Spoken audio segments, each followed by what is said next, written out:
கிறிஸ்து இயேசுக்குள் வாழ அழைக்கப்பட்ட அனைத்து சகோதர சகோதரிகளுக்கும் தேவனால் கிருபையும் தேவ ஆவியின் ஞானமும் உண்டாவதாக. இன்னைக்கு நம்ம பார்க்க போற சத்திய வசனத்தின் சத்தியங்கள் என்ன பார்க்க போறோம் அப்படின்னா, மார்க் எழுதின சுவிசேஷத்துல வசனம் 1ஆம் அதிகாரம் 5ஆம் வசனத்தை பத்தி பார்க்க போறோம். அதை நம்ம வாசிக்க கேட்போம்.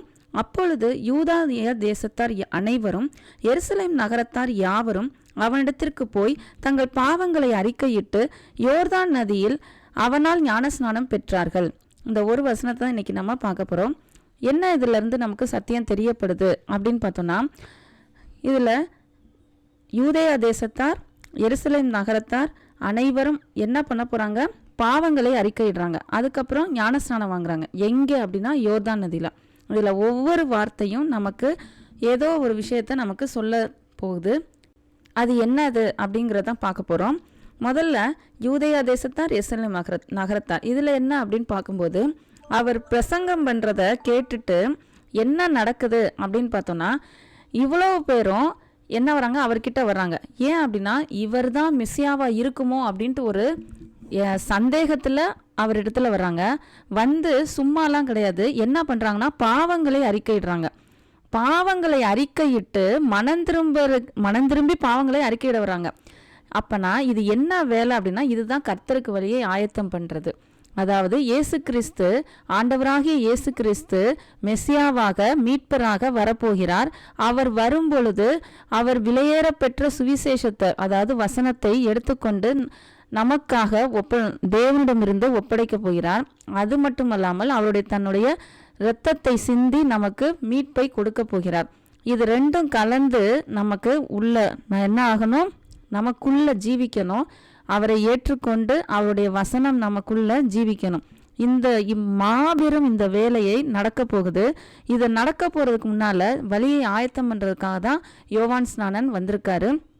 அப்படி யோவான் ஸ்நானன் வந்திருந்து என்ன முதல்ல நடக்குது அப்படின்னு பார்த்தோம்னா, அவர்கள் பாவங்களை அறிக்கையிட்டு என்ன பண்றாங்க, ஞானஸ்நானம் வாங்குறாங்க. இதுதான் அவருடைய, அதாவது இயேசு கிறிஸ்து வருகைக்கு என்ன பண்றாரு, ஆயத்தம் பண்றாரு. இதே வேலையை தான் நம்மளும் செய்ய போறோம். இயேசு கிறிஸ்து திரும்பவும் வரப்போறாரு. அவர் வருவதற்கு ஆயத்தப்படுத்துவதற்காக நம்ம என்ன பண்ண போறோம், ஒவ்வொருவரையும் மனம் திரும்பி அவர்களுக்கு சுவிசேஷத்தை அறிவித்து அவர்களை தேவனுக்கு ஏற்ற பிள்ளைகளாக நம்ம என்ன பண்ணணும், கொண்டு வரணும். இந்த மாதிரி ஒவ்வொருவரிடமும் என்ன கொடுக்கப்பட்டிருக்கு, பொறுப்பு கொடுக்கப்பட்டிருக்கு. அதை கரெக்டாக நம்ம சரியான விதத்தில் புரிந்து கொண்டு அதை நம்ம கடமைக்காக செய்யாமல் அன்போடு அவர் மேலே உள்ள அன்பின் நிமித்தமாக நம்ம என்ன பண்ணணும், இதை செய்ய வேண்டும். இதுதான் அன்னைக்கு யோவான் ஸ்நானன் செஞ்சிருக்காரு. இது அப்போ மட்டும் கிடையாது. இன்னொரு விஷயம் என்ன அப்படின்னு பார்த்தோன்னா, அவனிடத்திற்கு போய் தங்கள் பாவங்களை அறிக்கையிடுறாங்க. இதை எப்போ, யோவான் ஸ்நானன் காலத்தில் மட்டும் பாவங்களை அறிக்கையிடலை, இப்பையும் நம்ம என்ன பண்ணணும்னா பாவங்களை அறிக்கையிடணும். பாவங்களை அறிக்கையிட்டால் தான் மனம் திரும்பவே முடியும். ஏன் அப்படின்னு பார்த்தோன்னா, இது ஒன்றுக்கொன்று என்ன அது தொடர்புடையது. மனம் திரும்பினா தான் பாவங்களை அறிக்கையிட முடியும். பாவங்களை அறிக்கையிட்டால் தான் உண்மையிலேயே மனம் திரும்புதல் பூரணமாகும். ஏன் அப்படின்னா, பாவங்களை என்னென்னு தெரியாமல் அறிக்கையிடாமல் என்ன பண்ண முடியாது, திரும்ப அந்த பாவத்தை என்ன பண்ணணும், செய்யாமல் இருக்க முடியாது. அறிக்கையிட்டோம்னா நம்மளால் என்ன பண்ண முடியும், அதை செய்யாமல் போவதற்கு என்னென்ன வழியோ அதை தேவன் நமக்கு ஏற்படுத்தி வைப்பார். பரிசுத்த ஆவியானவர் நமக்குள் இருந்து என்ன பண்ணுவார், கண்டித்து உணர்த்துவார். இந்த மாதிரி விஷயங்களை நம்ம அலட்சியமாக எண்ணாமல், அதாவது வெட்கப்படாமல், யாருக்கும் எந்த விதத்துலையும் என்ன பண்ணணும்னு அவசியம் இல்லை, பயப்படாமல் நம்ம என்ன பண்ணலாம், பாவங்களை அறிக்கையிடணும். அதை சும்மா எல்லாருக்கு முன்னாடி அறிக்கையிடணும்னு அவசியம் இல்லை. தேவன் யாருக்கிட்ட எப்போதைக்கு எப்படி அதை அறிக்கையிடணும் வழி நடத்துகிறாரோ அப்பேற்பட்ட வழியில் நம்ம என்ன பண்ணணும், பாவங்களை அறிக்கையிட்டு அவரிடம் நாம் செல்ல வேண்டும். இதில் இன்னொரு விஷயம் பார்க்குறோம் அப்படின்னா, ஞானஸ்நானம்ங்கிறது இங்கே தான் ஆரம்பிக்குது. அதாவது யோவான் ஸ்நானன் பிரசங்கத்தில் மூலமாக தான் ஞானஸ்நானம் தெரியுது.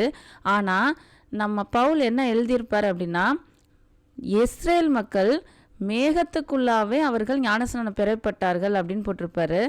ஏன் அப்படின்னா வேறு அது யாரும் இல்லை, இயேசு கிறிஸ்து. அதாவது கிறிஸ்துவுக்குள் நாம் ஞானஸ்நானத்தை பெற வேண்டும்.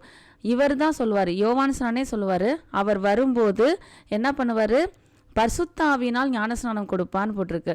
அப்போ அப்பேற்பட்ட ஞானஸ்நானம் வரப்போது அதற்கு அடையாளமாக தான் என்ன பண்ணுறாரு யோவான் ஸ்நானன்? மனம் திரும்புதலுக்கு ஏற்ற ஞானஸ்நானத்தை கொடுக்கிறார், அதாவது தண்ணீரினால் கொடுக்கிறார். ஆனால் இயேசு கிறிஸ்து மூலமாக நமக்கு எப்பேற்பட்ட ஞானஸ்நானம் கிடைக்க போகுது? பரிசுத்தாவினால். அது இன்று நாம் ஒவ்வொருவருக்குள்ளும் என்ன இருக்குது? முத்திரை, பரிசுத்தாவினால் நாம் முத்திரை போடப்பட்டிருக்கிறோம் என்று அவரை ஏற்றுக்கொண்டு அவருடைய வசனத்தை நாம் ஏற்றுக்கொண்டு அவர் பின்னால் போகணும்னு நினச்சிட்டோமோ அன்னைக்கே நாம் என்ன பண்ணிட்டோம்? என்ன ஆயிட்டோம் அப்படின்னா பரிசுத்தாவினால் முத்திரை போடப்பட்டிருக்கிறோம். அவருடைய வசனத்தை என்று நாம் முழுமையாக தியானித்து அவருடைய சித்தப்படி நாம் தியானித்து அவர் பின்னால் போக நம்ம நினைக்கிறோமோ அன்று அவருடைய ஆவியை அளவில்லாமல் கொடுத்து நம்மை வழி நடத்துவார். இப்பேற்பட்ட காரியங்களை விட்டுட்டு சும்மா நம்ம என்ன பண்ணக்கூடாது? தேவனை இந்த உலக பிரகாரமான அற்ப காரியங்களுக்காக அவரை என்ன பண்ணக்கூடாது? அவரை ரொம்ப டிஸ்டர்ப் பண்ணிட்டு நம்ம என்ன பண்ணக்கூடாது? அந்த விஷயங்களையே யோசித்துட்டு அதையே கேட்டுட்டு இருக்கக்கூடாது. ஏன் அப்படின்னு பார்த்தோம்னா அதை யோசிச்சுட்டே இருக்கும்போது நமக்கு என்ன நடக்கும் அப்படின்னா கவலை அதிகமாகும், அதை பற்றின சிந்தை அதிகமாகும். அப்போ தேவனை பற்றின சிந்தை என்ன ஆயிரும்? கம்மியாயிரும். இதை சரியான முறையில் புரிந்து கொள்பவர்களால் மட்டும்தான் இதை புரிஞ்சுக்க முடியும். அதனால தான் என்னமோ இயேசு கிறிஸ்து என்ன சொல்கிறாரு? பாலகருக்கு வெளிப்படுத்துகிறாரு, ஞானிகளுக்கு மறையப்படுகிறது. இன்னும் சொல்லப்போனால் யார் ஒருவன் தாழ்மையாக இருக்கிறானோ அவனால் மட்டும்தான் இப்படிப்பட்ட ரகசியங்களை புரிஞ்சு கொள்ள முடியும். இல்லாட்டினா இந்த உலக காரியங்களையும் இந்த உலக பிராரமான எண்ணங்களையும் தேவனிடம் கேட்கலாம், தேவனிடம் அதை உட்காந்து எப்போ பார்த்தாலும் அதையே உட்காந்து யோசிக்கலாம் அப்படிங்கிற மாதிரி இன்னைக்கு ஜெபம் போயிட்டு இருக்குது. ஜெபத்தில் இந்த உலக பிராரமான காரியங்களை வைக்கக்கூடாதுன்னு இல்லை, உலகத்தில் உங்களுக்கு எந்த விதமான சோதனைகளோ கஷ்டங்களோ இருந்தால் நம்ம என்ன பண்ணலாம்? தெரியப்படுத்தலாம். ஆனால் அது நடந்தே தீரணும், எங்களை விடுதலை ஆக்கணும் அப்படின்ட்டு அந்த மாதிரி தான் நம்ம ஜெபம் இருக்கக்கூடாது. அவருடைய சித்தம் எப்படி இருக்குதோ அப்படி வழிநடத்த அவரை முழுமையாக என்ன பண்ணணும்? விட்டு கொடுத்துடணும். அப்படி நடந்தால் நம்ம எதிர்பார்க்கிறதோட அவர் சரியான விடுதலையையும் அதோட கூடிய அவரை அறிந்து கொள்ளுதலும் அவரை அறிகிற அறிவையும் நமக்கு என்ன பண்ணுவார்? சொல்லி கொடுப்பார். அதனால் இந்த விஷயங்களை நம்ம இருதயத்தில் வைத்து எப்படி நாம் அவருடைய வசனத்திற்குள் சரியான முறையில் சத்தியமாக நாம் எப்படி போக வேண்டும் என்பதை தியானித்து அதை நாம் செல்ல கடவோம். அடுத்து இங்கே இன்னொரு வசனம் என்ன போட்டிருக்குது அப்படின்னு பார்த்தோம்னா யோர்தான் நதி. இந்த யோர்தான் நதியில் என்ன இருக்குது அப்படின்னு பார்க்கும்போது நம்ம யதார்த்தமாக என்ன நினைப்போம்? இது ஒரு இடம் தானே, அதில் தண்ணி இருக்குது, அதில் ஞானஸ்நானம் கொடுத்துருக்காரு அப்படின்னு நினைப்போம். ஆனால் இது அது மட்டும் கிடையாது. இதில் என்ன ஒரு விஷயம் அடங்கியிருக்கு அப்படின்னு பார்க்கும்போது யோவான் ஸ்நானன் எப்பேற்பட்டவன் அப்படின்னு பார்த்தா தேவதூதன் என்ன சொல்லியிருப்பார் சக்கரியா கிட்ட அப்படின்னா எலியாவின் ஆவி இவன் மேலே இருக்கும் அப்படின்னு சொல்லப்பட்டிருக்கோம். அதே மாதிரி இயேசு கிறிஸ்துவும் எப்படி சொல்லியிருப்பான்னா வருகிற எலியா இவன் தான் அப்படின்னு சொல்லியிருப்பாரு.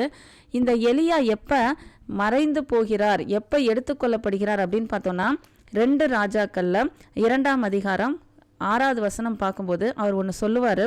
பின்பு எலியா அவனை நோக்கி, நீ இங்கே இரு, கர்த்தர் என்னை யோர்தானுக்கு அனுப்புகிறார் என்றான். அதுக்கு என்ன சொன்னால், நான் உம்மை விடுகிறதில்லை என்று கர்த்தருடைய ஜீவனையும் உம்முடைய ஜீவனையும் கொண்டு சொல்லுகிறேன் என்றான். அப்படியே இருவரும் போனார்கள். இப்போ எங்கே போகிறாங்க? யோர்தானுக்கு தான் போகிறாரு. கர்த்தர் என்னை யோர்தானுக்கு அனுப்புகிறார் அப்படின்னு சொல்லிட்டு இருக்கும்போது இவர் 2-3 இடத்துல போயிட்டு என்ன பண்ணிடுவார்? எடுத்துக்கொள்ளப்பட மாட்டார். ஆனால் எப்போ யோர்தான் கிட்ட வர்றாரோ அப்போ தான் எடுத்துக்கொள்ளப்பட்டு எலியா என்ன ஆயிடுவார்? அந்த இடத்துல மறைந்து போவார். அதாவது ரதத்தில் அவர் என்ன ஆயிடுவார்? ஏறி போயிடுவார். அப்போ எலியாவின் ஆவி யாருக்கிட்ட இருக்குது? யோவான் ஸ்நானன்ட்ட. இப்போ யோவான் ஸ்நானன் அவருடைய வேலையை எங்கே ஆரம்பிக்கிறாரு? மீண்டும் அந்த யோர்தான் நதியில் தான். அப்போ அந்த இடத்துல எலியா என்னை தேவன் கர்த்தர் எதுக்கு அனுப்புகிறாரு? யோர்தானுக்கு அனுப்புகிறார் அப்படின்னு சொன்னதுக்குரிய அர்த்தம் என்ன அப்படின்னா, இங்கே யோவான் ஸ்நானன் யோர்தான் நதியில் என்ன பண்ணுறாரு? ஞான ஸ்நானம் கொடுக்கிறார். அதுவும் எப்பேற்பட்ட ஞான ஸ்நானம்னா ஆண்டவராகி இயேசு கிறிஸ்துவின் வருகைக்கு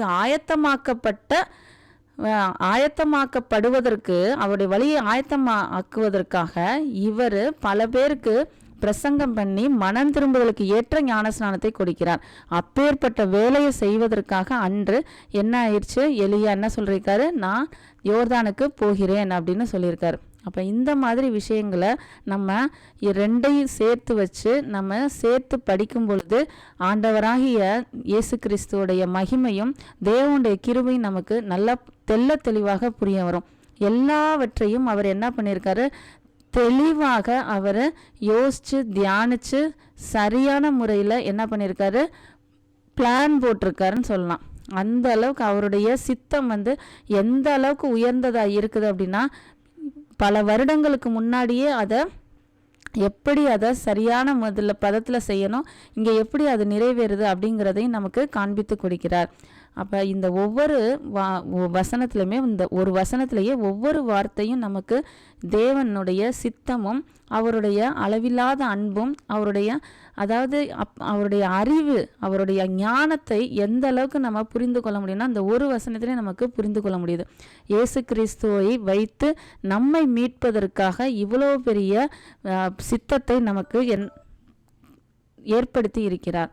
அதனால் இதை நாம் ஏனோ தானோ என்று எடுத்துக்கொள்ளாமல், அவங்க வர சொன்னாங்க, இவங்க வர சொன்னாங்க, அதனால நான் சபைக்கு வரேன், அதனால நான் எனக்கு இது கிடைக்கும் அது கிடைக்கும், சாப்பாடு போடுறாங்க அப்படின்னு இல்லாமல், ஏதோ அந்த உலகத்தில் ஏதோ ஒரு இதில் ஐக்கியமாக இருக்கணும், ஏன்னா பொண்ணு பார்த்து தருவாங்க, மாப்பிள்ளை பார்த்து தருவாங்க, கல்யாணம் பண்ணி வைப்பாங்க, அடக்கம் பண்ணி விடுவாங்க, இந்த மாதிரி விஷயத்துக்காக கிறிஸ்துவை ஏற்றுக்கொள்ளாமல் உண்மையாகவே மனம் திரும்பி அவராலே நாம் ஞானஸ்நானம் பெற்று பரிசுத்தாவியினால் ஞானஸ்நானம் பெற்று அவரை அடைந்து அவரோடு நாம் ஐக்கியமாகி அவருடைய சபையில் நாம் அங்கமாக மாற வேண்டும்.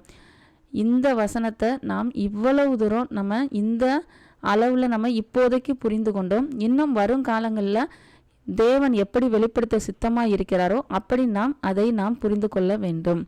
அடுத்த சத்தியத்தில் நாம் இன்னொரு சத்தியத்தை நாம் பார்ப்போம்.